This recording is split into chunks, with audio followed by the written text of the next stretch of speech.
Welcome to week 3 of Ave Explores. My name is Prejean McGrady. I'm the project manager of Ave Explores, and I'm so excited that you're continuing to journey with us to learn how to live our faith in the everyday by specifically looking at the figure of Our Lady. In the past couple of weeks, we've asked some really big questions. Why Mary? Why does she matter? Why is she important? And how has Mary been present to us, and how can we talk about that? How can we share that presence with others?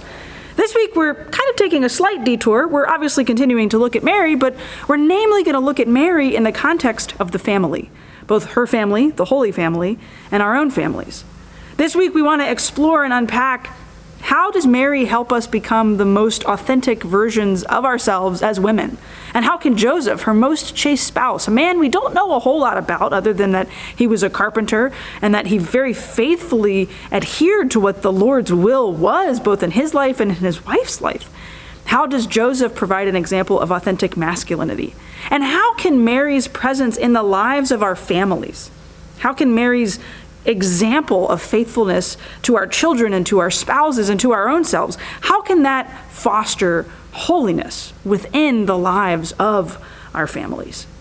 You know, I'm standing, again, in the church that I've always been to, the church that I've grown up in, the church that is home, the church that I once worked for, right next to some statues that hold a very dear place in my heart.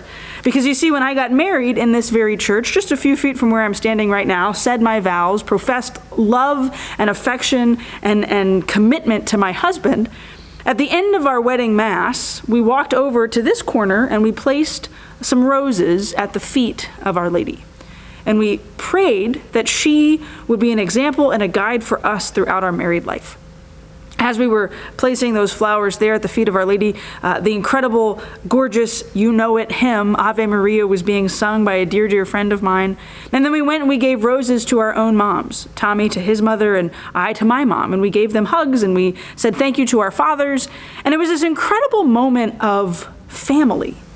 In the midst of our own family being formed, as we said yes to one another at the altar, we were honoring the families that raised us, the families that formed us, the families that were examples for us.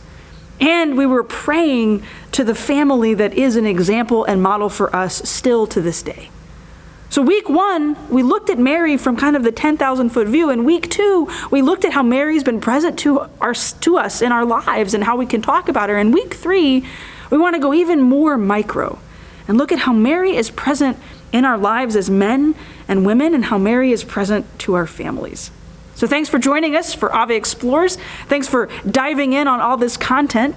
As always, I want to leave you with a question, something to ponder.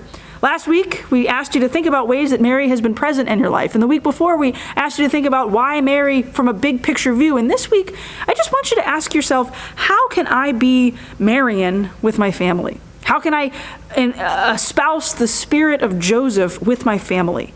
How can I love my family like Mary and Joseph loved baby Jesus and loved one another?